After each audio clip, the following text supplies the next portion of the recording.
আলোচিত সমালোচিত পুলিশ কর্মকর্তা হারুনুর রশিদ ও বিপ্লব কুমার সরকারের বিরুদ্ধে হত্যা চেষ্টা মামলা করেছেন বিএনপি নেতা জয়নুল আবদিন ফারুক। ইসলাম ধর্ম গ্রহণ করেছিলেন এক পুলিশ সদস্য। ইসলাম ধর্ম গ্রহণ করার কারণেই তার চাকরি হারিয়েছেন, যে বিষয়ে তিনি আদালতেও ঘুরেছেন, কিন্তু কোনোভাবেই চাকরি ফেরত পাননি। মেজর জেনারেল জিয়াউল আহসান তিনি কিন্তু একসময় খুব ভালো সেনাবাহিনীর অফিসার ছিলেন, অত্যন্ত কর্তব্যপরায়ণ ছিলেন, কিন্তু আস্তে আস্তে এই শেখ হাসিনার সংস্পর্শে এসে আস্তে আস্তে তিনি এই গুম খুন শিখা শুরু করেন এবং তিনি একটা নিজস্ব একটা বলয় তৈরি করেন র্যাবের ভিতরে, যখন তিনি র্যাবের ইন্টেলিজেন্স উইং এর প্রধান ছিলেন। এবং বরিশালের এই কৃতি সন্তান তিনি সবসময় ইয়ে করতেন আর কি, যে সবাইকে উদ্বুদ্ধ করতেন যে তাদেরকে গুম খুন করার জন্য, এবং যারা যারা রাজি হতো না তাদেরকে নিয়ে হাসতেন যে তুই ভীতু, তুই কাপুরুষ, এরকম করে তাদেরকে উস্কানি দিতেন যাতে গুম খুন করে। তো সেই মেজর জেনারেল জিয়াউল আহসান একসময় তিনি লেফটেন্যান্ট কর্নেল ছিলেন, তারপর আস্তে আস্তে প্রমোশন পেতে পেতে পেতে পেতে যত বেশি গুম খুন করেছেন ততই তিনি প্রমোশন পেয়েছেন, পেতে পেতে তিনি আজকে এই মেজর জেনারেল, আগে ছিলেন ব্রিগেডিয়ার জেনারেল, এখন মেজর জেনারেল, এবং এনটিএমসির দায়িত্বে ছিল কমপক্ষে 5-6 বছর তো কম হবে না। এবং আমরা এই কথা পরিষ্কার করে বলতে চাই যে বাংলাদেশের মানুষের যে শত্রু, তাকে বাংলাদেশ থেকে পালিয়ে যেতে হয়েছে, তাকে আশ্রয় দিয়ে ভারত খুব জনগণের ভালোবাসা পেতে পারে বলে আমি মনে করি না। 5 আগস্ট আমরা আবার স্বাধীন হয়েছি, এই কথা যখন বলি অনেকের কাছে ভাল লাগে না। এটাকে কি অর্থে বলি, কি প্রতীক আছে এর মধ্যে, এটুকু না বুঝেই লোকজন ডিনাউন্স করতে শুরু করেন। কেউ আমরা বুঝে নেবো এরা সব আওয়ামী লীগের লোকজন। তারা বলার চেষ্টা করেন যে আমরা 71-এর সাথে একটা স্বাধীন দেশ পাওয়ার সাথে তুলনা করছি। না, ব্যাপারটা তা না। কিন্তু 5 আগস্টের পর থেকে এমন কিছু ঘটনা ঘটছে, আমরা দেখতে পাচ্ছি এটা স্বাধীনতার সাথেই তুলনীয়। দুদিন আগে আমাদের যে বিডিআর হত্যাকাণ্ড হয়েছিল, সেই হত্যাকাণ্ডটি, তাতে যারা ভুক্তভোগী ছিলেন তাদের পরিবারের সদস্যরা একটা সাংবাদিক সম্মেলন করেছেন এবং অনেক কথা তারা একটা স্বাধীন দেশে, এই 15 বছর তারা পরাধীন মানুষের মতো ছিলেন কাগজে কলমে একটা স্বাধীন দেশে, তাই তারা অনেক কথা বলতে পারেনি, তারা অনেক কথা বলেছেন। এবং একটা নতুন প্রশ্ন আমাদের সামনে এসে হাজির হয়েছে, সেটা হলো বিডিআর বিদ্রোহ, যেটা এইভাবে বলা হয়, যেটা আদতে বিদ্রোহ ছিল না। যে মুক্তিযুদ্ধ সংগঠিত হয়েছে, এই মুক্তিযুদ্ধের পরবর্তী সময়ের বাংলাদেশ আপনারা দেখতে পাচ্ছেন এবং বাংলাদেশের বর্তমান পরিস্থিতি সম্পর্কে আপনারা অবগত আছেন। আমি প্রথমেই বর্তমান এই তত্ত্বাবধায়ক সরকারকে ধন্যবাদ জানাই যে বাংলাদেশের মানুষের চাহিদা পূরণ করতে যা যা দরকার তিনি চেষ্টা করেছেন এবং করতে চলেছেন। সেনাবাহিনীকে ধন্যবাদ জানাই, ডক্টর মোহাম্মদ ইউনূস সাহেবের নেতৃত্বে এই সরকারকে ধন্যবাদ জানাই। কেন আমি ধন্যবাদ জানাই? এজন্যই বলছি যে যেই দেশে অবৈধ সংসদ থাকবে না, সেই দেশে কোনো অবস্থায় অবৈধ চেয়ারম্যান, মেম্বার, আপনার ইউনিয়ন, উপজেলা, জেলা পরিষদ কোনো কিছুই থাকার অধিকার রাখে না। কারণ এদেশে শুধু এমপি ইলেকশনই অবৈধ হয়নি, এদেশের সকল তন্ত্রে অবৈধ নির্বাচন করেছে এই ফ্যাসিবাদী শেখ হাসিনা, এবং যারাই ওই চেয়ারগুলোতে বসে আছে সবাই হচ্ছে শেখ হাসিনার দালাল। বাংলাদেশের যতগুলো ইউনিয়ন পরিষদ দেখবেন, উপজেলা পরিষদ দেখবেন, তারপরে আপনার জেলা পরিষদ দেখবেন, খুবই কম সংখ্যক 2-4 জন হাতে গোনা ব্যক্তি হয়তো ভিন্ন মতের হয়ে নির্বাচনে অংশগ্রহণ করেছেন, কিন্তু বাকি সকল জায়গায় হয় আওয়ামী লীগ, না হয় আওয়ামী লীগের দালাল, না হয় তাদের দোসর, না হয় তাদের আত্মীয় স্বজন, এরাই কিন্তু নির্বাচন করেছে। এবং প্রত্যেকটি জায়গায় অনৈতিকভাবে এই নির্বাচনগুলো হয়েছে এবং এই সব জায়গায় আওয়ামী লীগের লোকেরাই বসে আছে। আমি সেজন্য ধন্যবাদ জানাই এই সরকারকে যে সিদ্ধান্ত নেওয়া হয়ে গিয়েছে ইতিমধ্যে যে বাংলাদেশের কোনো জায়গায় কোনো চেয়ারম্যান, কোনো আপনার কি বলে জেলা পরিষদের চেয়ারম্যান, আপনার উপজেলা পরিষদের চেয়ারম্যান, ভাইস চেয়ারম্যান, সবাইকে অপসারণ করা হয়েছে। তথা এক কথায় কেউ এখন আর দায়িত্ব পালন করতে পারবে না, বলতে পারবে না যে আমি অমুক জেলা পরিষদ, অমুক উপজেলা পরিষদের চেয়ারম্যান কিংবা ভাইস চেয়ারম্যান। এখন এই জায়গাগুলোতে দায়িত্ব পালন করবেন সরকার প্রদত্ত নিয়োগে যাদেরকে দেওয়া হবে তারাই। যেমন এই মুহূর্তে উপজেলা পরিষদের চেয়ারম্যান বা এই উপজেলা পরিষদ সামলাবেন উপজেলা নির্বাচন, মানে আপনার নির্বাহী কমিশন, মানে কি বলে অফিসার যে রয়েছেন, মানে ইউএনও, এই ইউএনও এখন সেটাকে দেখবেন। এভাবে করে বিভিন্ন জায়গায় আপনার দায়িত্ব নিয়োগ দেওয়া হবে, দায়িত্বপ্রাপ্ত ব্যক্তিরা সেগুলো সামলাবেন। এবং বাংলাদেশের এখন আর কাউকে পদত্যাগ করতে হবে না। অনেকে আশায় বসে আছেন যে আপনার বিরুদ্ধে আমরা মিছিল করে, আন্দোলন করে তারপরে আপনি পদত্যাগ করবেন, আপনার পদত্যাগ কিছু লাগবে না, আপনি অটোমেটিক এই পদে আর থাকতে পারবেন না। এক সময়কার আলোচিত একজন ব্যক্তি ডিবি হারুন এবং বিপ্লব কুমার সরকার, দুজনের সুপার পাওয়ার ছিল, যাদের কথায় গুম, খুন এবং কি অন্যায়, অত্যাচার সব কিছু করত। এতটাই পাওয়ারফুল দুইজন কর্মকর্তা ছিল। অবশেষে ভাই সব পাওয়ার বেলুনের মতো চুপসে গেল। এবার কট খাইছে বিপ্লব এবং ডিবি হারুন। তার সাথে সাথে প্রিয় দর্শক, খুবই গুরুত্বপূর্ণ কয়েকটি ভিডিও আজকে আপনাদের সাথে শেয়ার করব। সেটি হলো ভারতকে কড়া হুঁশিয়ারি দিয়েছে মির্জা ফখরুল ইসলাম আলমগীর। শেখ হাসিনার আমলে শুধুমাত্র ইসলাম ধর্ম গ্রহণ করার কারণে একজন হিন্দু ভাই, সে পুলিশ ছিল, ইসলাম ধর্ম গ্রহণ করেছে বলে তার চাকরি চলে যায় এবং হাসিনা সরকার থাকাকালে সে চাকরি আর সে ফেরত পায় না। কেন? তুই কেন ইসলাম ধর্ম গ্রহণ করলি? একটা মানুষের স্বাধীনতা আছে, সে চাইলেই যে কোনো ধর্ম গ্রহণ করতে পারে, কিন্তু ইসলাম ধর্ম গ্রহণ করার কারণে তাকে চাকরি হারাতে হয়েছিল। অবশেষে গোপন কিছু কথা সে নিজেই ফাঁস করে দিয়েছে। তার সাথে সাথে আরও 2-3টি ভিডিও দেখাবো, আমি আর কথা বাড়াবো না। চলুন, ভিডিওগুলো দেখলেই হয়তো আপনারা বিস্তারিত জানতে পারবেন বা বুঝতে পারবেন। খুবই গুরুত্বপূর্ণ একটি ভিডিও নিয়ে আজকে আপনাদের সম্মুখে হাজির হওয়া। তো সবাইকে বলবো ভিডিওটি শেয়ার করে দিবেন। চলুন একটা লাইক দিয়ে আমরা সবগুলো ভিডিও আগে দেখে আসি। মেজর জেনারেল জিয়াউল আহসান তিনি কিন্তু একসময় খুব ভালো সেনাবাহিনীর অফিসার ছিলেন, অত্যন্ত কর্তব্যপরায়ণ ছিলেন, কিন্তু আস্তে আস্তে এই শেখ হাসিনার সংস্পর্শে এসে আস্তে আস্তে তিনি এই গুম খুন শিখা শুরু করেন এবং তিনি একটা নিজস্ব একটা বলয় তৈরি করেন র্যাবের ভিতরে, যখন তিনি র্যাবের ইন্টেলিজেন্স উইং এর প্রধান ছিলেন। এবং বরিশালের এই কৃতি সন্তান, তিনি সবসময় করতেন আর কি, যে সবাইকে উদ্বুদ্ধ করতেন যে তাদেরকে গুম খুন করার জন্য, এবং যারা যারা রাজি হতো না তাদেরকে নিয়ে হাসতেন যে তুই ভীতু, তুই কাপুরুষ, এরকম করে তাদেরকে উস্কানি দিতেন যাতে গুম খুন করে। তো সেই মেজর জেনারেল জিয়াউল আহসান একসময় তিনি লেফটেন্যান্ট কর্নেল ছিলেন, তারপর আস্তে আস্তে প্রমোশন পেতে যত বেশি গুম খুন করেছেন ততই তিনি প্রমোশন পেয়েছেন, পেতে তিনি আজকে এই মেজর জেনারেল, আগে ছিলেন ব্রিগেডিয়ার জেনারেল, এখন মেজর জেনারেল, এবং NTMCর দায়িত্বে ছিল কমপক্ষে 5-6 বছর তো কম হবে না। এবং প্রচুর তিনি করতেন আর কি, বিভিন্ন কল রেকর্ড ফাঁস করতেন, এবং বিভিন্ন কল রেকর্ড তিনি সাংবাদিক ইলিয়াসকেও দিয়েছিলেন ফাঁস করার জন্য। সুতরাং সাংবাদিক ইলিয়াসের সঙ্গে তার একটা সম্পর্ক কিন্তু আগে থেকে ছিল। এখন এই জিয়াউল আহসান গ্রেপ্তার হয়েছে। গ্রেপ্তার হওয়ার আগে কিন্তু জিয়াউল আহসান তিনি চেয়েছিলেন যে সমঝোতা করতে। জিয়াউল আহসান কিন্তু একটা সমঝোতা করতে চেয়েছিলেন, কারণ তিনি ভাবতেও পারেননি যে তার যে মা গুম খুনের নেত্রী, তিনি লেজ গুটিয়ে ভারতে পালিয়ে যাবেন তাদেরকে রেখে। তার কথা মতো এত গুম খুন করলেন, তিনি পালিয়ে গেলেন। এখন এগুলোর পরে তিনি চেয়েছিলেন নাকি যে একটা ভালো অ্যামাউন্ট তিনি ক্যাশ ঘরে এনে রেখেছিলেন, 930 কোটি টাকার মতো, যে যারাই আসবে তাদেরকে একটা টাকা পয়সা দিয়ে ম্যানেজ করে ফেলবে। বিশেষ করে বিএনপির লোকজন তো মনে করেন যে বহুদিন খায় না, ক্ষুধার্ত, এভাবে করবে। কিন্তু ঘটনা এতদূর গড়িয়েছে এবং এগুলোর সঙ্গে ইন্টারন্যাশনাল হিউম্যান রাইটস অর্গানাইজেশনগুলো এমনভাবে জড়িত যে আসলে ছোটখাটো অপরাধ হলে মাফ করা যায়, কিন্তু জিয়াউল আহসানকে আসলে মাফ করার সুযোগ নেই। এই জন্য তাকে বিমানবন্দর থেকে নামিয়ে নিয়েছে এপিআইএন এর সদস্যরা, তারপর তাকে ক্যান্টনমেন্টে আটকে রাখা হয়েছে, তারপর তাকে জেলে দেওয়া হয়েছে। এবং তিনি প্রথম দিন রিমান্ডের শেষ রাত, ভোর রাত থেকে তিনি মুখ খুলতে শুরু করেছেন যে আসলে কে কি করেছে। মূলত আমার কাছে যতটুকু খবর আছে যে তাকে রাজসাক্ষী বানানো হবে, এইরকম একটা আশ্বাস দিয়ে তাকে মুখ খুলানো হচ্ছে। এবং এই রাজসাক্ষী কতটুকু কি করা যাবে সেটা হচ্ছে একটা বিষয়, যাকে মুখ খুলতে শুরু করছে সেটা একটা বড় বিষয়। তো দেশ রূপান্তর একটা রিপোর্ট করছে যে আয়না ঘরের পুনরকর্তা, আয়না ঘরের এই মাস্টার মাইন্ড 15 জন সামরিক কর্মকর্তার নাম জানা গিয়েছে। তালিকাভুক্ত কর্মকর্তারা সাবেক এবং বর্তমান, এবং কয়েকজন এখন বিদেশেও আছে। 2009 সাল থেকে শুরু হয় আয়না ঘরের কর্মকাণ্ড, এবং এই আয়না ঘর নিয়ন্ত্রণ করতেন শেখ রেহানার দেবর টিউলিপ সিদ্দিকীর চাচা মেজর জেনারেল তারেক আহমেদ সিদ্দিকী। তিনি হচ্ছেন শেখ হাসিনা নিরাপত্তা উপদেষ্টা। আওয়ামী লীগ সরকারের পতনের পর, নিখোঁজ থাকার পর 3 জন ফিরে এসেছেন যারা দীর্ঘদিন কোনো হদিস ছিল না।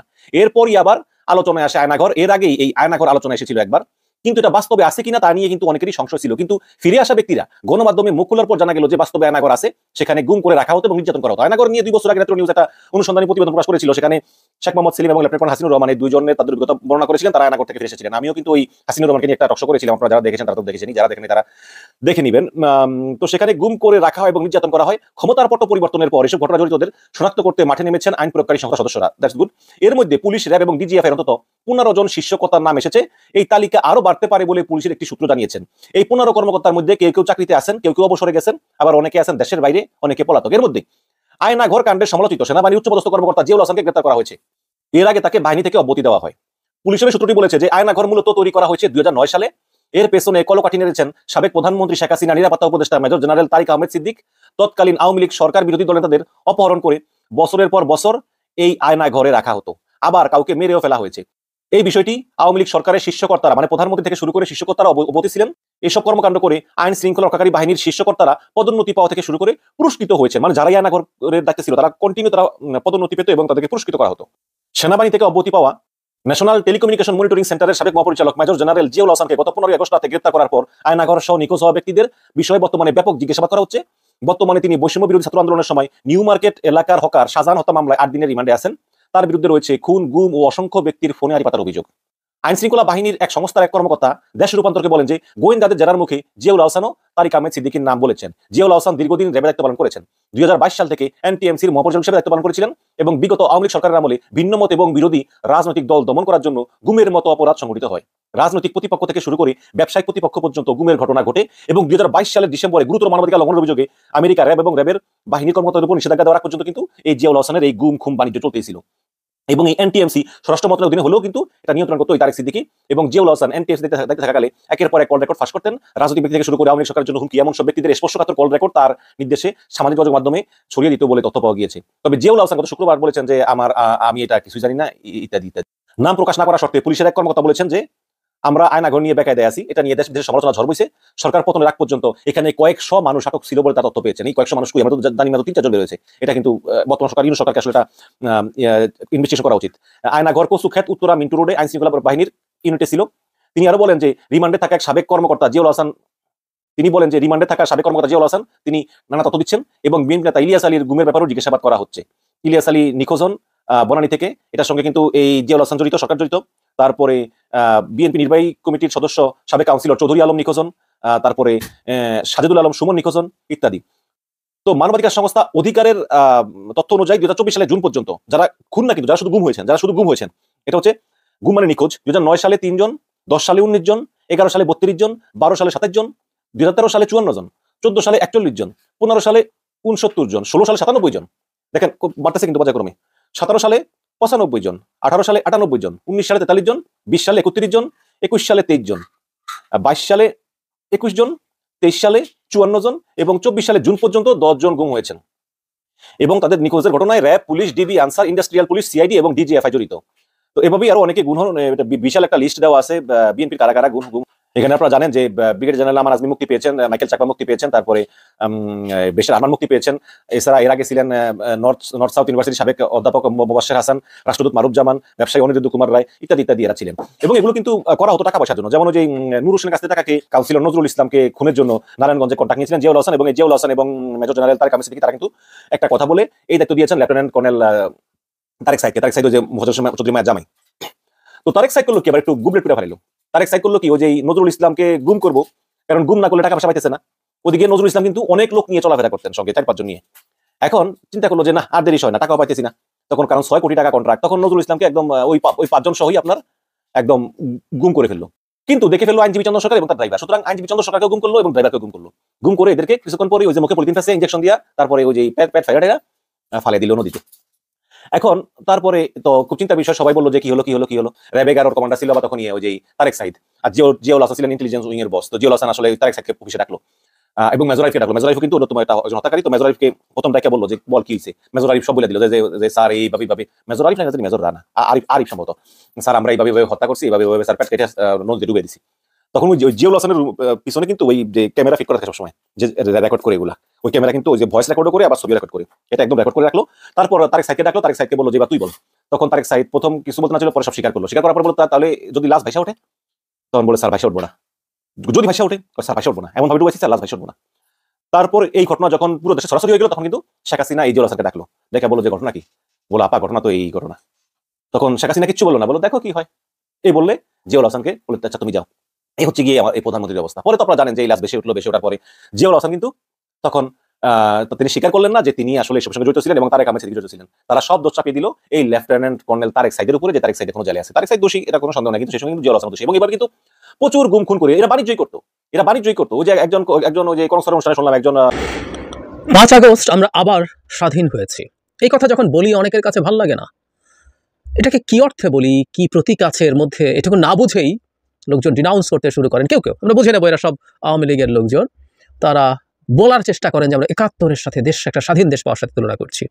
না, ব্যাপারটা তা না। কিন্তু 5 আগস্টের পর থেকে এমন কিছু ঘটনা ঘটছে আমরা দেখতে পাচ্ছি, এটা স্বাধীনতার সাথেই তুলনীয়। 2 দিন আগে আমাদের যে বিডিআর হত্যাকাণ্ড হয়েছিল, সেই হত্যাকাণ্ডটি, তাতে যারা ভুক্তভোগী ছিলেন তাদের পরিবারের সদস্যরা একটা সাংবাদিক সম্মেলন করেছেন এবং অনেক কথা তারা একটা স্বাধীন দেশে, এই 15 বছর তারা পরাধীন মানুষের মতো ছিলেন, কাগজে কলমে একটা স্বাধীন দেশে, তাই তারা অনেক কথা বলতে পারেনি। তারা অনেক কথা বলেছেন এবং একটা নতুন প্রশ্ন আমাদের সামনে এসে হাজির হয়েছে, সেটা হলো বিডিআর বিদ্রোহ, যেটা এইভাবে বলা হয়, যেটা আদতে বিদ্রোহ ছিল না। এটা আসলে বিদ্রোহ ভাব দেখিয়ে একটা পরিকল্পিত হত্যাকাণ্ড ছিল। এবং এই প্রশ্ন এসে হাজির হয়েছে, শেখ হাসিনা নিজে এই হত্যাকাণ্ডের সাথে জড়িত ছিলেন কিনা। এই প্রশ্ন আসার যৌক্তিক কারণ আসবো পরে, কিন্তু প্রাথমিকভাবে এই প্রশ্ন স্পষ্টভাবে উচ্চারণ করেছেন সে সময়কার বিজিবির, তখন তো বিডিআর ছিল, ডিজি জনাব শাকিল আহমেদের, মেজর জেনারেল শাকিল আহমেদের সন্তান। তিনি স্পষ্টভাবে শেখ হাসিনা, শেখ ফজলুল করিম সেলিম, শেখ ফজলেনুর তাপসদেরকে স্পষ্টভাবে সরাসরি জড়িত বলে দাবি করেছেন এবং বলছেন যে এই খুনিরা ক্ষমতায় থাকা অবস্থায় কিভাবে এই বিডিআর হত্যাকাণ্ডের বিচার হবে। কেউ কেউ বলতে পারেন যে তার এই দাবি খুবই আবেগপ্রবণ দাবি, একটা খুবই ছোট বয়সে পিতাকে হারানো একজন সন্তান এরকম করতেই পারে, কিন্তু ব্যাপারগুলো কি ঠিক তাই আমার কাছে মনে হয় না। আমরা এই হত্যাকাণ্ড থেকে সার্ভাইভ করা একজন retired officer, retired lieutenant colonel জনাব কামরুজ্জামানকে মিডিয়ায় কথা বলতে দেখছি। ইনফ্যাক্ট গতকালই একটা টিভি চ্যানেলে তার সাথে আমি একই টক শোতে ছিলাম, তার সাথে সামনাসামনি শোয়ের মধ্যে কথা হয়েছে, অফ দ্য রেকর্ডও কথা হয়েছে। সুতরাং কয়েকটা ব্যাপার আমাদের একটু মনে রাখা দরকার আছে, সেই জিনিসগুলো আমরা মনে রেখেই কথা বলবো। তাতে সার্কামস্টেন্সিয়াল এভিডেন্সে খুব সিরিয়াসলি আমাদের মনে হবে শেখ হাসিনা এই হত্যাকাণ্ডের পরিকল্পনাকারীদের একজন। তিনি নিজের স্বার্থে নাকি তিনি এবং তার প্রভু ভারতের স্বার্থে ঘটনাটা ঘটেছে, সেই প্রশ্ন হয়তো পরবর্তীতে সুরাহা হবে। আমরা খেয়াল করি, এই যে একটা হত্যাকাণ্ড হলো, এই হত্যাকাণ্ডের বিচার আসলে কি প্রধান বিষয় ছিল? ধরুন কিছু বিডিআরের জওয়ান বিদ্রোহ করে অফিসারদেরকে হত্যা করলেন, সংখ্যা 57। আমরা প্রায় বলি পৃথিবীর ইতিহাসে কোনো যুদ্ধে, মানে ফুল ফ্লেজের যুদ্ধে একসাথে 57 জন অফিসার মারা যাওয়ার হিস্ট্রি খুব কম। সো এই 57 জন মারা গেল, কিছু বিডিআর সদস্য গুলি করেছিলেন, আপনি তাদেরকে হত্যা মামলা দিয়ে ফাঁসি দিয়ে দিতে পারেন। ইনফ্যাক্ট আমরা জানি যে এই মুহূর্তে হাইকোর্টে আছে তাদের এই মৃত্যুদণ্ডের রায়, সম্ভবত 160-এর একটু বেশি সংখ্যক জওয়ানের মৃত্যুদণ্ড দেওয়া হয়েছে। আরেকটা আমি গতকালই জানলাম, এটা বিস্ফোরক আইনে যে মামলা হয়েছে সেটা এখনও, ওখানে প্রায় 1300-র মতো আসামি আছে, নিম্ন আদালতেই ওটার বিচার এখনও চলছে, বিচার শেষ হয়নি।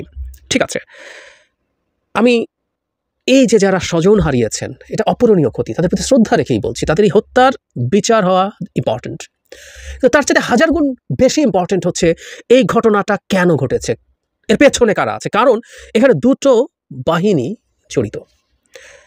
একটা হচ্ছে বিডিআর, যেটা এখন বিজিবিতে পরিণত হয়েছে। আমরা জানি আমাদের সীমান্ত রক্ষীরা, যার আবার কমান্ডিং অফিসাররা হচ্ছে আমাদের মিলিটারি অফিসাররা। তার মানে হচ্ছে এটা এই কারণে হয়, যদি কোনো একটা পটেনশিয়াল যুদ্ধ লাগে, একটা যুদ্ধ লেগে যায়, আমাদের বিজিবি এই মুহূর্তে তারা হবে ফার্স্ট লাইন অফ ডিফেন্স, এবং তাদের কমান্ড যেহেতু মিলিটারির সাথে তাদের কাজ করাটা সহজ হয়, এবং আমাদের মিলিটারি আছে, এই দুটো বাহিনীকে মুখোমুখি করা হয়েছে। সুতরাং আমাদের বহিঃশত্রুর আক্রমণ থেকে আমাদের যে লড়াইয়ের মূল দুই যে বাহিনী, সেই দুই বাহিনীকেই ধ্বংস করার এক ধরনের পরিকল্পনা হয়েছে, তার মনোবল শেষ করে দেওয়ার পরিকল্পনা হয়েছে। সুতরাং এটা জাস্ট একটা হত্যাকাণ্ড না।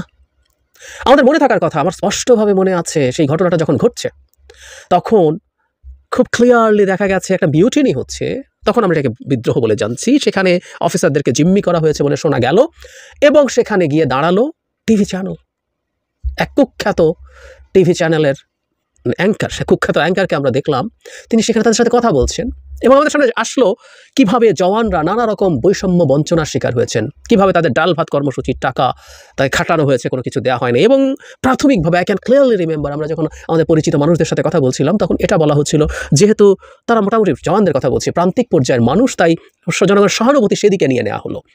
এক ধরনের ক্ষোভ বা একটু মন খারাপ আমাদের অনেকেরই অফিসারদের প্রতি হয়েছিল, কারণ অফিসাররা এলিট, তারা তাদেরকে শোষণ করছে। অথচ ভেতরে কি বিভৎস ঘটনা ঘটছে তখন কিন্তু সরকার জানে।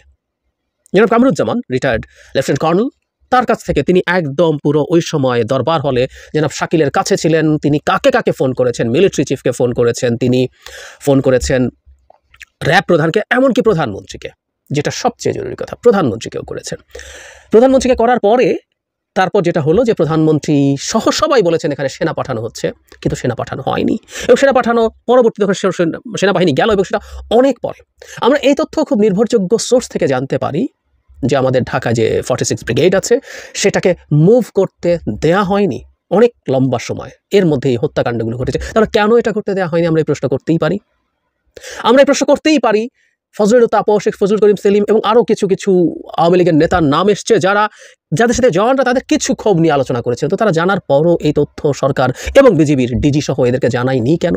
তারা বৈঠক করেছেন, এটা তো প্রমাণিত, যে কারণে এই নামগুলো আসছে, করা হয়নি।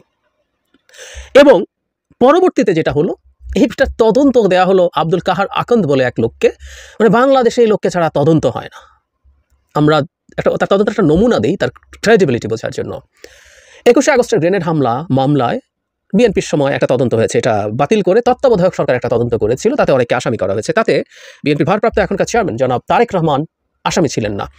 আমি একটু বুঝি, জনাব তারেক রহমানের প্রতি কিন্তু ওই সরকারটা খুবই শত্রুভাবাপন্ন ছিল। সেই শত্রুভাবাপন্ন সরকারটাও জনাব তারেক রহমানকে 21শে আগস্টের গ্রেনেড হামলার মামলায় ইনক্লুড করেনি। মজার ব্যাপার হলো, এই কাহার আকন্দকে ডেকে এনে অবসর থেকে আবার তদন্ত করিয়ে সম্পূরক চার্জশিট দিয়ে জনাব তারেক রহমানকে সেটার আসামি হিসেবে ইনক্লুড করা হয়। আমার মনে হয় কাহার আকন্দকে বোঝার জন্য এটাই যথেষ্ট। নির্বাচন করতে চাইছিলেন বারবার, এই দামি নির্বাচনে নমিনেশনও পেয়েছেন জনাব নূর মোহাম্মদ, সাবেক আইজি। তার সিটে তাকে দেওয়া হয়েছিল, কিন্তু তিনি জিতে আসেন নাই, দামি ক্যান্ডিডেটের কাছে হেরে গেছেন। সো এই হচ্ছে কাহার। এখন তাকে তদন্তের ভার দেওয়া হয়েছিল এবং জনাব জামান শোতে অন রেকর্ড বলেছেন তিনি আসলে সরকারের প্রেসক্রাইবড তদন্তই করেছেন, এবং যেহেতু খুব কাছ থেকে দেখেছেন জনাব জামান কি হয়েছে, তার যে বিবৃতি, তার যে সাক্ষ্য, সেটা তাকে পরিবর্তন করার জন্য দফায় দফায় চাপ দেওয়া হয়েছে, দফায় দফায় চাপ দেওয়া হয়েছে। একজন লয়ার আছেন জনাব কাজল, উনি নাম বলেছেন তার, আমরা চিনি তাকে, সরকার পক্ষে বিভিন্ন মামলায় লড়েন। সেই কাজল সাহেব তাকে চাপ দিয়েছেন 7 দিন ধরে যে এই রকম করে কথা বলেন, এভাবে বলেন, এভাবে স্টেটমেন্ট দেন। উনি চেঞ্জ করেন নাই। শুধু সেটা না, ওনার আরেকটা হিস্ট্রি আছে। শেখ হাসিনা যখন সেনাবাহিনীর একদল অফিসারের সাথে দেখা করতে গিয়েছিল, আমরা শুনেছি হয়তো, যেখানে বেশ কয়েকজন অফিসার কথা বলেন, এর মধ্যে কিন্তু যেমন জামানও কথা বলেছিলেন, তাদের ক্ষোভ দুঃখ নিয়ে ইমোশনালি প্যাশনেটলি কথা বলেছেন। এতগুলো মানে কলিগ হারিয়েছেন, এতগুলো অফিসার হারিয়েছেন, সহকর্মী হারিয়েছেন, অনেকে কোর্সমেট আছেন, বন্ধু আছেন। যেহেতু উনি কথা বলেছেন, ওনার চাকরি ঠিক ছিল না, শুধু সেটা না, ওনার জীবন দুর্বিষহ হয়ে পড়েছিল। উনি ঢাকায় থাকতে পারেননি, ওনার বিদেশে যাওয়া বন্ধ করা হয়েছিল, মানে এমন কোনো রকম অত্যাচার নেই তার উপরে হয়নি। তো কেন? এদিকে জনাব শাকিলের সন্তানও বলেছেন ক্লিয়ারলি, যারা এইটার সুষ্ঠু তদন্ত এবং বিচার চেয়েছে তাদেরকে কেউকে চাকরিতে থাকতে দেওয়া হয়নি। তথ্য আমরা আসলে এখন জানিও। কেন? কি সমস্যা?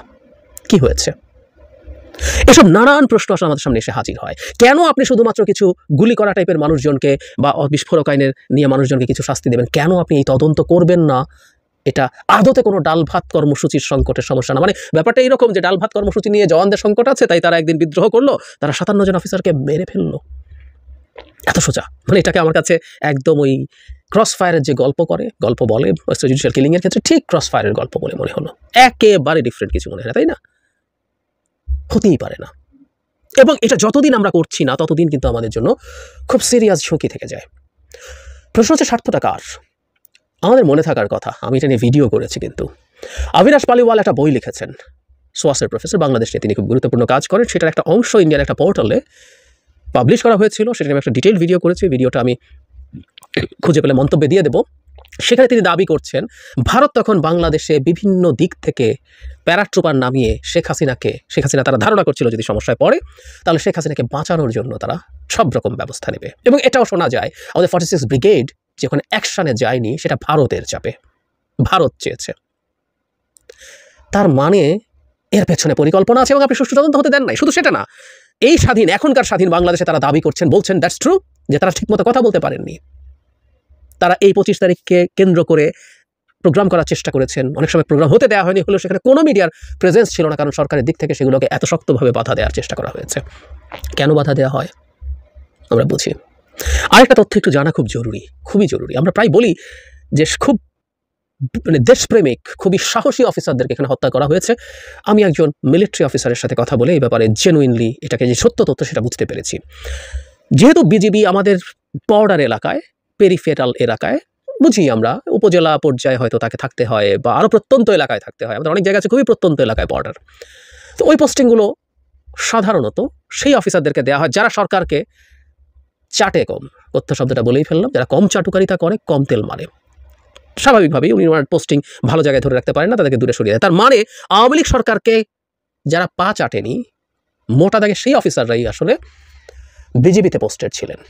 তাহলে আমরা চোখ বন্ধ করে ধরে নিতে পারি আমাদের সবচেয়ে সাচ্চা এবং দেশপ্রেমিক অফিসাররাই মূলত বিজিবিতে ওই সময় ছিলেন। সুতরাং এই যে ন্যারেটিভ আছে যে ওই বিজিবির অফিসারদেরকে হত্যা মানে হচ্ছে আমাদের সত্যিকার অর্থে দেশপ্রেমিক অফিসারদেরকে হত্যা করা, এটারও যুক্তি আছে। এই হত্যা করে কে লাভবান হতে পারে, কে আমাদের মিলিটারির মেরুদণ্ড ভেঙে দিয়ে বা তার মধ্যে তীব্র ভীতি তৈরি করে ইনসিকিউরিটি তৈরি করতে পারে, এগুলো আমরা বুঝি। শেখ হাসিনা তার ক্ষমতা যেহেতু জোর করে ক্ষমতা রেখে দেবেন, থেকে যাবেন, ভারতও মনে করে যে শেখ হাসিনাকে তার মতো। যে মুক্তিযুদ্ধ সংগঠিত হয়েছে, এই মুক্তিযুদ্ধের পরবর্তী সময়ের বাংলাদেশ আপনারা দেখতে পাচ্ছেন এবং বাংলাদেশের বর্তমান পরিস্থিতি সম্পর্কে আপনারা অবগত আছেন। আমি প্রথমেই বর্তমান এই তত্ত্বাবধায়ক সরকারকে ধন্যবাদ জানাই যে বাংলাদেশের মানুষের চাহিদা পূরণ করতে যা যা দরকার তিনি চেষ্টা করেছেন এবং করতে চলেছেন। সেনাবাহিনীকে ধন্যবাদ জানাই, ডক্টর মোহাম্মদ ইউনূস সাহেবের নেতৃত্বে এই সরকারকে ধন্যবাদ জানাই। কেন আমি ধন্যবাদ জানাই? এজন্যই বলছি যে যেই দেশে অবৈধ সংসদ থাকবে না, সেই দেশে কোনো অবস্থায় অবৈধ চেয়ারম্যান, মেম্বার, আপনার ইউনিয়ন, উপজেলা, জেলা পরিষদ কোনো কিছুই থাকার অধিকার রাখে না। কারণ এদেশে শুধু এমপি ইলেকশনই অবৈধ হয়নি, এদেশের সকল তন্ত্রে অবৈধ নির্বাচন করেছে এই ফ্যাসিবাদী শেখ হাসিনা, এবং যারাই ওই চেয়ারগুলোতে বসে আছে সবাই হচ্ছে শেখ হাসিনার দালাল। বাংলাদেশের যতগুলি ইউনিয়ন পরিষদ দেখবেন, উপজেলা পরিষদ দেখবেন, তারপরে আপনার জেলা পরিষদ দেখবেন, খুবই কম সংখ্যক 2-4 জন হাতে গোনা ব্যক্তি হয়তো ভিন্ন মতের হয়ে নির্বাচনে অংশগ্রহণ করেছেন, কিন্তু বাকি সকল জায়গায় হয় আওয়ামী লীগ, না হয় আওয়ামী লীগের দালাল, না হয় তাদের দোসর, না হয় তাদের আত্মীয় স্বজন, এরাই কিন্তু নির্বাচন করেছে। এবং প্রত্যেকটি জায়গায় অনৈতিকভাবে এই নির্বাচনগুলো হয়েছে এবং এই সব জায়গায় আওয়ামী লীগের লোকেরাই বসে আছে। আমি সেজন্য ধন্যবাদ জানাই এই সরকারকে যে সিদ্ধান্ত নেওয়া হয়ে গিয়েছে ইতিমধ্যে যে বাংলাদেশের কোনো জায়গায় কোনো চেয়ারম্যান, কোনো আপনার কি বলে জেলা পরিষদের চেয়ারম্যান, আপনার উপজেলা পরিষদের চেয়ারম্যান, ভাইস চেয়ারম্যান, সবাইকে অপসারণ করা হয়েছে। তথা এক কথায় কেউ এখন আর দায়িত্ব পালন করতে পারবে না, বলতে পারবে না যে আমি অমুক জেলা পরিষদ, অমুক উপজেলা পরিষদের চেয়ারম্যান কিংবা ভাইস চেয়ারম্যান। এখন এই জায়গাগুলোতে দায়িত্ব পালন করবেন সরকার প্রদত্ত নিয়োগে যাদেরকে দেওয়া হবে তারাই। যেমন এই মুহূর্তে উপজেলা পরিষদের চেয়ারম্যান বা এই উপজেলা পরিষদ সামলাবেন উপজেলা নির্বাচন মানে আপনার নির্বাহী কমিশন মানে কি বলে অফিসার যে রয়েছেন মানে ইউএনও, এই ইউএনও এখন সেটাকে দেখবেন। এভাবে করে বিভিন্ন জায়গায় আপনার দায়িত্ব নিয়োগ দেওয়া হবে, দায়িত্বপ্রাপ্ত ব্যক্তিরা সেগুলো সামলাবেন। এবং বাংলাদেশের এখন আর কাউকে পদত্যাগ করতে হবে না। অনেকে আশায় বসে আছেন যে আপনার বিরুদ্ধে আমরা মিছিল করে আন্দোলন করে তারপরে আপনি পদত্যাগ করবেন, আপনার পদত্যাগ কিছু লাগবে না, আপনি অটোমেটিক এই পদে আর থাকতে পারবেন না। গত 2-1 দিনেও দেখলাম বেশ কিছু আওয়ামী লীগের লোকেরা আবার একটু সংঘবদ্ধ হতে চেয়েছিলেন, তাদের চেয়ারম্যান এই যারা আছেন অবৈধ তাদেরকে একটু বসিয়ে তাদের মাধ্যমে আন্দোলন জোরদার করবেন। এই তো একদম সমগ্র জায়গায় আপনাদেরকে বাতিল করা হবে। এই সরকারের অধীনে যত ধরনের অবৈধ চেয়ারম্যান আছেন, সে যদি 2 দিন আগেও নির্বাচিত হয়ে থাকেন, কেউই আর নিস্তার পাবেন না, কাউকেই আর কোনো ধরনের ক্ষমা করার সুযোগ নেই, কাউকে আর এই অবৈধ পদে রাখার কোনো সুযোগ নেই। আপনারা আওয়ামী লীগের একটি ধারণা যে বাংলাদেশে আমরা আবার সংগঠিত হয়ে মনে হয় বাংলাদেশের খুব কিছু একটা করবেন, আপনাদের সেই ধারণায় আরেকটু গড়েবালি ঢুকে গেল যে আপনাদের এখন যে অবৈধ শাসক গোষ্ঠী বিভিন্ন পদে রয়েছিল তারাও এখন আর নেই, তারাও এখন আর থাকতে পারছে না, আপনি এখান থেকেও বঞ্চিত হলেন। কারণ আপনারা এতদিন মানুষকে বঞ্চিত করেছেন, আপনাদের এই ষড়যন্ত্র জনগণ বুঝতে পেরেছে এবং জনগণ কিন্তু সে কারণে সমগ্র জায়গায় সোচ্চার হয়েছে। আপনারা ইতিমধ্যে দেখেছেন যে ঢাকাতে গতকালকে সিটি কর্পোরেশনের মেয়র কোনো অফিস করবেন জেনে সাধারণ শিক্ষার্থীরা কিন্তু সেখানে তাকে মানে একেবারে চতুর্দিক থেকে ঘেরাও করে ফেলেছিল। এভাবে করে প্রত্যেকটি জায়গায় যারাই আওয়ামী লীগের দোষর ছিল তাদের সবাইকে কিন্তু এখন মানে ঘেরাও করেছিল। আওয়ামী লীগ যাদের হাত ধরে বাংলাদেশে গণতন্ত্র হত্যা হয়েছে তাদের চেয়ারম্যানদের ক্ষমতায় থাকার কিসের অধিকার আছে? একটা চেয়ারম্যানও বাংলাদেশে আপনি দেখাতে পারবেন যারা ভোট দিয়ে হয়েছে? আপনি বলেন একদম নিরপেক্ষ দৃষ্টিতে বলেন যে ভোটের চেয়ারম্যান বাংলাদেশে শতকরা আপনি 1-2 জন ছাড়া, মানে তাও যদি এমন হয় যে লোকটা ওখানে দাঁড়িয়েছে ভিন্ন মতের উপায়ন্ত না পেয়ে জনগণ হয়তো সেখানে তাকে আপনার কি বলে ভোট দিয়েছে, বাহিরে ম্যাক্সিমাম মানে 99% 9.9% জায়গা হচ্ছে আওয়ামী লীগের অনৈতিক ভোটার, মানে অনৈতিকভাবে নির্বাচিত হয়েছে, মানে তাদের কোনো ভোট লাগে না, কিচ্ছু লাগে না। এমনও আছে যে অনেক জায়গায় তাদেরকে ঘোষণা দিয়ে দেওয়া হয়েছে।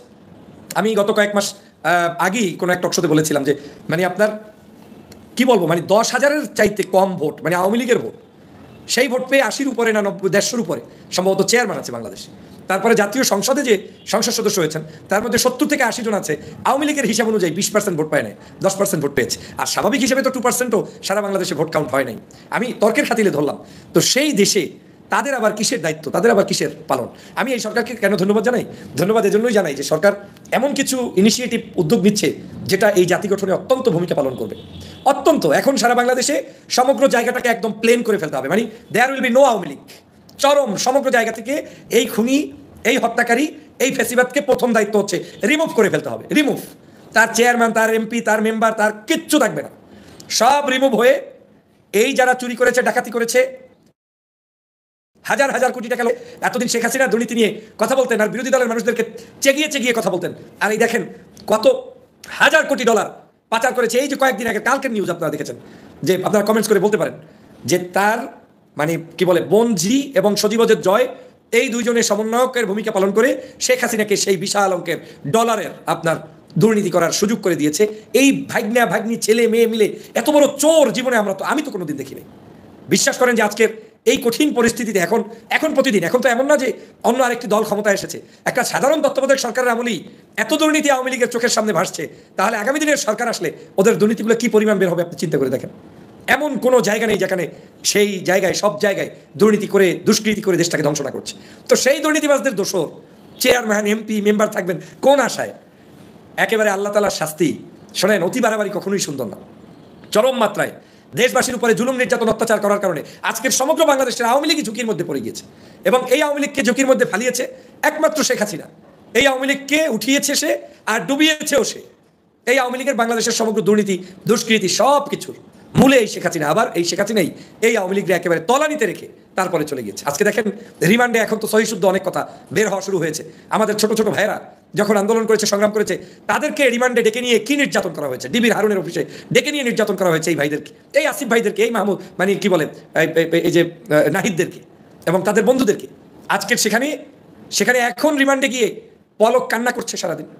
আর আইনমন্ত্রী বলছে আমাকে ধরছেন কেন, যারা খুন করছে তাদেরকে ধরেন, আমার নির্দেশে নয়, শেখ হাসিনার নির্দেশে সবকিছু হয়েছে এবং যাদের নির্দেশে হয়েছে তাদেরকে আপনারা অ্যারেস্ট করুন। সব থলের বিড়াল বের হওয়া শুরু হয়ে গিয়েছে।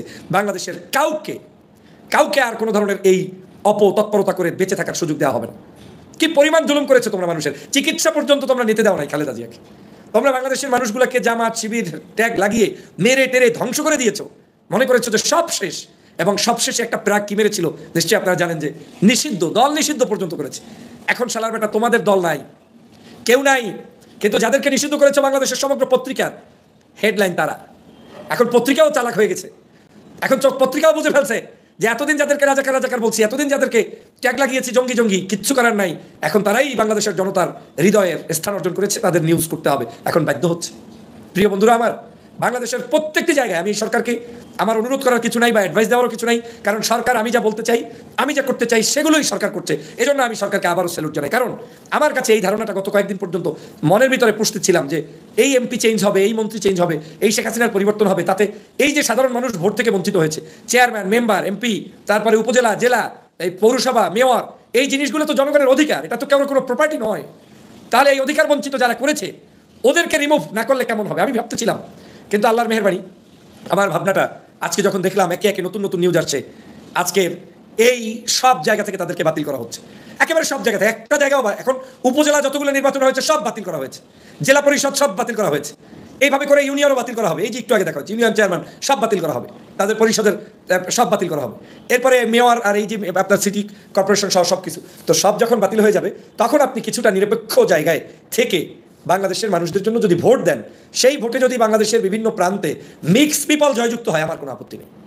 জয়যুক্ত হবে সাধারণ জনগণ, জয়যুক্ত হবে বাংলার জনগণ, জয়যুক্ত হবে দেশপ্রেমিক নাগরিকরা, কারণ যে যেখানে যোগ্য সে সেখানে জয়যুক্ত হবে। এবং আমি তো মনে করি বাংলাদেশের সংসদ থেকে শুরু করে সমগ্র জায়গায় কিছু ক্রাইটেরিয়া পর্যন্ত দিয়ে দেওয়া উচিত, বিশেষ করে মেম্বার অফ পার্লামেন্ট হওয়ার ক্ষেত্রে, চেয়ারম্যান হওয়ার ক্ষেত্রে, এমপি হওয়ার ক্ষেত্রে, মেয়র হওয়ার ক্ষেত্রে, যাতে করে ওই টাকার প্রাশ্চার্য দেখিয়ে আপনার অর্থ সম্পদ মানে অন্যায়ভাবে ইনকাম করা এই টাকা দিয়ে মানুষের ভোটাধিকার হরণ করা না যায়, যাতে শিক্ষিত যুবক, ইয়াং জেনারেশন কাজ করতে পারে, সাহসিকতার সাথে এডুকেটেড পার্সনগুলো এসে নির্বাচন করার সাহস পায়। বাংলাদেশে তো গত 10-15-20 বছরে এই চর্চাই নেই। একটা এমপি নির্বাচন করা মানে মনে হয় যেন সবচাইতে সন্ত্রাস যে তার নির্বাচন করতে হবে, সবচেয়ে খারাপ দুষ্ট লোকটাকে চেয়ারম্যান হইতে হবে। এবং বক্তব্যও আছে, ভাই রাজনীতি করেন, এত ভদ্রতা দিয়ে কি রাজনীতি হয়? রাজনীতি করতে হলে নাকি চোর হইতে হবে, গুন্ডা হইতে হবে, ডাকাত হইতে হবে, সন্ত্রাস হইতে হবে। তো এই ধারণা তো আপনাদেরকে পরিবর্তন করে দিতে হবে। আর সেটা করে দেওয়ার জন্য আমি আমার এই যে ফ্যান ফলোয়ার্স যারা রয়েছেন আপনাদের প্রতি উদাত্ত আহ্বান, আপনাদেরকেও মানুষকে বোঝাতে হবে এবং আপনাদেরকেও এগিয়ে আসতে হবে। আপনি কোন দল করেন এটা আমার জন্য নেসেসারি না, কিন্তু আপনি একজন আদর্শবাদী মানুষ, আপনি একজন সৎ চিন্তার মানুষ, আপনি অন্তত মানুষকে ঠকাবেন না, আপনি অন্তত জুলুম করবেন না, আপনি সত্যকে সত্য বলবেন, মিথ্যাকে মিথ্যা বলবেন। এই ধরনের মানুষকে এখন রিক্রুট করা দরকার প্রত্যেকটি পদে পদে। সমগ্র জায়গা থেকে আওয়ামী লীগের দুষ্কৃতিকারী চোর গুন্ডাদেরকে বাতিল করতে হবে, বের করে দিতে হবে, পাশাপাশি অন্য যে কোনো আদর্শেরও যদি চোর ডাকাত থাকে সবগুলোকে একেবারে তাড়িয়ে দিতে হবে। চরম মাত্রার কঠিন সিদ্ধান্ত নিয়ে বাংলাদেশকে ঢেলে সাজাতে হবে। আমি যারা মোচে তেল দেয়া শুরু করে দিয়েছিলেন আওয়ামী লীগের 15ই আগস্টকে কেন্দ্র করে, এই করবেন সেই করবেন, সারা বাংলাদেশে একটা মিছিল করতে পারেন নাই, লজ্জার একটা সমাবেশ করতে পারেন নাই। এখন ঘরের মধ্যে ছবি তুইলা আওয়ামী লীগ পোস্ট করে 15ই আগস্ট উদযাপন হলো অমুক জায়গায়। লজ্জা করে না? শরম করে না আপনাদের? 16 বছর ক্ষমতায় থাকার পরে একটা নেতাকর্মী আপনার নাই যে রাস্তায় দাঁড়িয়ে বলবে আমি শেখ মুজিবের সৈনিক? একটা মানুষ কি নাই? তাহলে এই যে তুষের রাজত্ব কায়েম করেছেন, এই যে ঘুণে ধরা রাজনীতি কায়েম করেছেন, এখান থেকে আপনি পেলেনটা কি? বাংলাদেশের জনগণের উপরে চেপে বসে, জনগণকে চেপে ধরে অন্যায়ভাবে ক্ষমতায় থেকে কি অর্জনটাই বা আপনি করতে পেরেছেন? প্রিয় সহযোদ্ধা ভাইরা, বাংলাদেশের সমগ্র পদ পদবি থেকে ধীরে ধীরে রিমুভ করতে হবে। এমন না যে আজকেই করতে হবে। আমি সরকারের উপরে পূর্ণ আস্থাশীল, আমি বিশ্বাস রাখি যে এই সরকার কোনো জায়গায় কোনো দালালদেরকে রাখবে না। আপনি কিচ্ছু করা লাগবে না, কাউকে হেল্প করার দরকার নাই, কিন্তু আপনি চোর চাপটা, দালাল, অসৎ লোকদেরকে রাখবেন না। এই সিদ্ধান্ত নিলেই দেখবেন যে অসৎ মানি আওয়ামী লীগ, খারাপ মানি আওয়ামী লীগ, চোর মানি আওয়ামী লীগ। অতএব এদেরকে যদি সবাই মিলে সিদ্ধান্ত নিয়ে তাড়িয়ে দেওয়া যায়, তাহলে এই বাংলাদেশে আরেকটা সুন্দরতম বাংলাদেশ দেখার স্বপ্ন আমরা দেখতে পারি এবং আমাদের সেই স্বপ্ন বাস্তবায়ন হবে, এটা আমার বিশ্বাস। কিন্তু আমাদেরকে সতর্ক হতে হবে।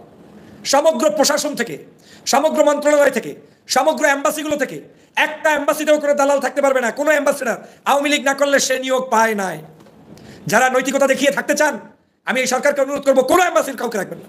এগুলো প্রত্যেকটা এম্বাসির লোকেরা আমাদেরকে যন্ত্রণা দিয়েছে, ওরা জ্বালিয়েছে, আমাদেরকে বিরক্ত করেছে।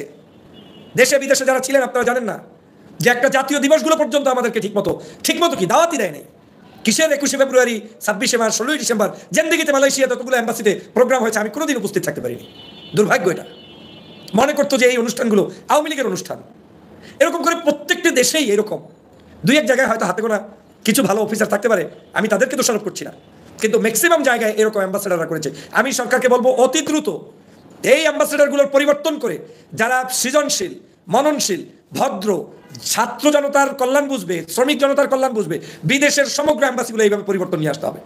প্রবাসী কল্যাণ মন্ত্রণালয় সাজাতে হবে। বিদেশে আমাদের নাগরিকদের অধিকার নিশ্চিত করতে হবে। তাদেরকে যে পরিমাণ সম্মান দেওয়া দরকার সেটা দেওয়ার ব্যবস্থা করতে হবে, এবং এই দালালদের পতন করতে পারলেই সেটা করা সম্ভব। একজন যোগ্য, সৎ, ভালো মানুষ যদি দায়িত্বে আসে, সেই ব্যক্তির পক্ষে সবকিছুই করা সম্ভব। কোনো কিছুই আমাদেরকে ওভার স্মার্টগিরি দেখাতে হবে না। ওই দেশের সর্বোচ্চ যে কি বলে নিয়ম শৃঙ্খলা আছে, সেই নিয়মের মধ্যে আমার এম্বাসিগুলো পরিচালনা করলেই হবে। মালয়েশিয়ার যে স্ট্যান্ডার্ড আছে। প্রিয় দর্শক শ্রোতা, ভিডিওগুলো দেখলেন, অবশ্যই আপনাদের মূল্যবান মতামত জানাবেন। মুরব্বীরা একটা কথা বলে, সেটি হলো যে আল্লাহ পাক ছাড় দেয় কিন্তু ছেড়ে দেয় না। আর আরেকটা কথা হলো, চোরের 10 দিন, গেরস্তের 1 দিন। একসময় আওয়ামী সরকার থাকাকালীন দুর্নীতি, অন্যায়, অত্যাচার, রাহাজানি, লুটেরাজ মানে এমন পর্যায়ে চলে গিয়েছিল, যেটা হয়তো বর্তমানে আমরা প্রমাণ পাচ্ছি। প্রতিটা এমপি মন্ত্রীদের সম্পত্তি জব্দ করার পর বেরিয়ে আসছে তারা কত শত কোটি কোটি টাকা দেশের বাইরে পাচার করেছে, দেশে অর্থ সম্পদ গড়ে তুলেছে। এক কথা বলতে গেলে প্রত্যেকের সম্পদ যেন পাহাড় সমতুল্য। তাই তো বলি বাংলাদেশের সব কিছুর দাম হুড় করে বাড়ে কেন? তাই তো বলি কাঁচামরিচের দাম কিভাবে 1200 টাকা কেজি হয়। তাই তো বলি পেঁয়াজের দাম কিভাবে 5 থেকে 600 টাকা কেজি হয়। তাই তো বলি আলুর দাম কেন কমে না, এখন তো বুঝে আসলো দাদা। তাই তো বলি বাঙালি বাংলাদেশে জন্মগ্রহণ করে ইলিশ মাছ খাইতে পারি না, এখন তো বুঝে আসতেছে না। এদের জন্য ভাই, তাদের গোডাউনগুলো ঠিক ভর্তি হয়েছে, গোডাউনে আটে নাই, অন্য গোডাউনে তারা ভর্তি করছে। কিন্তু আমাদের গোডাউনে আটা তো দূরে থাকে, গোডাউনে কিছু প্রবেশই করে নাই, শুধুমাত্র এই চোরদের জন্য। আজকে তো সব ধরা পড়ছে, আজকে তো পালানোর চেষ্টা করছে, কিন্তু শেষ রক্ষা হচ্ছে না। এটাই সেই কথা যে আল্লাহ পাক ছাড় দেয় কিন্তু ছেড়ে দেয় না। যাই হোক প্রিয় দর্শক, কথা বাড়াবো না। আগামীতে কারা ক্ষমতায় বসবে সেটা আল্লাহ পাক ভালো জানে। কেউ না কেউ তো অবশ্যই বাংলাদেশের চেয়ারে বসবে, ক্ষমতার চেয়ারে বসবে। তো তাদের আসলে আওয়ামী লীগ থেকে শিক্ষা নেওয়া উচিত যে এই যে যারা অন্যায়, অত্যাচার, দুর্নীতি, রাহাজানি গত 16 বছর করেছে, এখন তারা ইঁদুরের মতো পালানোর জায়গা পাচ্ছে না, তারা গর্তও খুঁজে পাচ্ছে না, সবাই শুধু ইন্ডিয়ার দিকে দৌড়াচ্ছে, কোথাও জায়গা নেই দাদা। তো এরকম যেন না হয়। হ্যাঁ, আপনার হাত থেকে ক্ষমতা যেতেই পারে, কিন্তু আপনাকে পালাতে হবে কেন? যখন আপনি দৌড় মারবেন, যখন আপনি পালাবেন, তখনই বোঝা যাবে আপনি চোর, তখনই বোঝা যাবে আপনি বাটপার, তখনই বোঝা যাবে আপনি লুচ্চা, তখনই বোঝা যাবে আপনি লম্পট। কিন্তু আপনি ক্ষমতা হারিয়েছে, ভালো কথা, দেশের মানুষ দেশে থাকেন, পালান কেন? দেশে থাকলে বোঝা যাবে আপনার মধ্যে কোনো ভেজাল নাই। আর যখনই দৌড়াদৌড়ি শুরু করবেন, মনে হবে যে ওই যে আগে একটা কথাই আছে না, পুলিশ দেখলে মানুষ দৌড় মারে, পুলিশ দৌড়াদৌড়ায়, বেটা দৌড়লি কেন? বলে না স্যার কিছুই না, কিছুই না মানে নিশ্চিত কোনো ভেজাল আছে, তার মানে দৌড় দেওয়া মানেই ভেজাল। তো যারা দেশ থেকে পালানোর চিন্তা করে 100% ধরে নেবেন ভেজাল আছে।